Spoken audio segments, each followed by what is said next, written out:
Assalamualaikum warahmatullahi wabarakatuh. Apa kabar teman-teman? Semoga sehat selalu ya. Dan semoga puasa hari ini diberikan kelancaran dan keberkahan. Nah teman-teman, pada The Akhlak Series hari ini, Teacher Siti mau bercerita tentang akhlak Rasulullah dan para sahabatnya yang selalu berpikir terbuka. Seperti yang dicontohkan dalam kisah awal mula mengumandangkan azan di Masjid Nabawi. Azan merupakan penanda waktu sholat untuk umat Islam di seluruh dunia. Seseorang yang mengumandangkan azan disebut muazin. Dalam suatu hadis dikisahkan bahwa Rasulullah pernah bermimpi mendengarkan suara terompah Bilal di surga.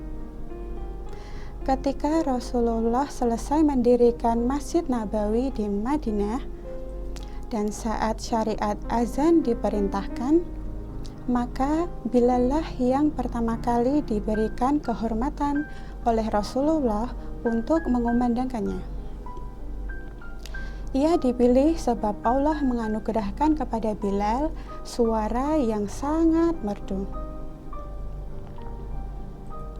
Nah teman-teman, sebelum azan dicetuskan sebagai penanda waktunya sholat tiba, pada mulanya ketika kaum muslimin tiba di Madinah, mereka berkumpul sembari menunggu waktunya sholat. Namun tidak seorang pun di antara mereka yang memberitahukan bahwa waktu sholat telah masuk. Sehingga pada suatu hari mereka bermusyawarah untuk membahas persoalan tersebut. Rasulullah berkeinginan untuk mencari cara dalam memberitahukan waktu sholat. Namun beliau belum juga menemukannya. Melihat hal tersebut, beberapa sahabat Rasulullah lantas memberikan usulan untuk membuat penanda waktu sholat. Sebagian sahabat mengusulkan agar menggunakan lonceng, sebagaimana yang digunakan oleh kaum Nasrani, dan sebagian yang lain dengan trompet, sebagaimana yang digunakan oleh kaum Yahudi dalam upacara keagamaan mereka. Hasil dari diskusi tersebut, akhirnya lonceng dipilih sebagai alat yang paling tepat digunakan sebagai penanda waktunya sholat. Seluruh umat Islam bergotong royong membuat lonceng yang berukuran besar. Namun, setelah lonceng tersebut selesai dibuat, sahabat yang bernama Abdullah bin Zaid menghadap pada Rasulullah menceritakan mimpinya. Abdullah bin Zaid berkata, "Wahai Rasulullah, tadi malam aku bermimpi. Seseorang menghampiriku dengan pakaiannya yang berwarna hijau sembari membawa lonceng di tangannya."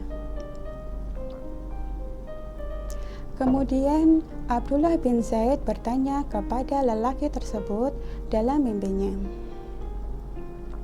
"Bolehkah aku membeli lonceng tersebut untuk aku gunakan sebagai alat penanda sholat?"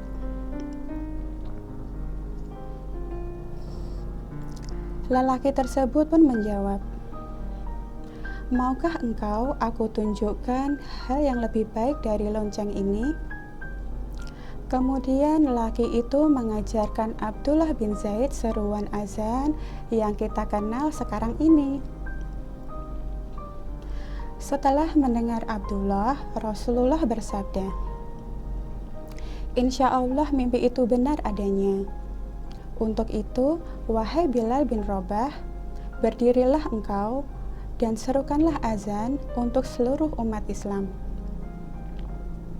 Kemudian Abdullah bin Zaid ajarkan kalimat seruan sholat itu kepada Bilal. supaya saat ini juga Bilal mengumandangkan azan kalimat tersebut di Masjid Nabawi sebagai penanda waktunya sholat telah tiba. Sahabat Umar bin Khattab pun mengakui hal yang sama, bahwa beliau juga bermimpi dengan mimpi yang serupa dengan Abdullah bin Zaid. Setelah itu, Rasulullah berseru serambi memuji Allah Subhanahu wa Ta'ala sebagai bentuk kegembiraan beliau dengan berita tersebut. Semenjak itu, azan dijadikan sebagai pengingat waktunya sholat hingga akhir nanti. Itulah sejarah pertama kali azan dikumandangkan di Masjid Nabawi. Nah teman-teman, dari kisah tadi dapat kita ambil hikmahnya ya, tentang akhlak Rasulullah dan para sahabatnya yang selalu berpikir terbuka dalam menghadapi masalah atau saat bermusyawarah.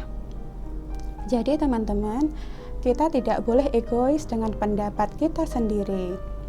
Kita harus mendengarkan pendapat atau masukan dari orang lain juga, supaya tercapai kesepakatan bersama dan mendapatkan hasil yang terbaik. Sekian cerita dari teacher, semoga bermanfaat. Kurang lebihnya mohon maaf. Sampai jumpa di The Akhlak Series selanjutnya. Wassalamualaikum warahmatullahi wabarakatuh.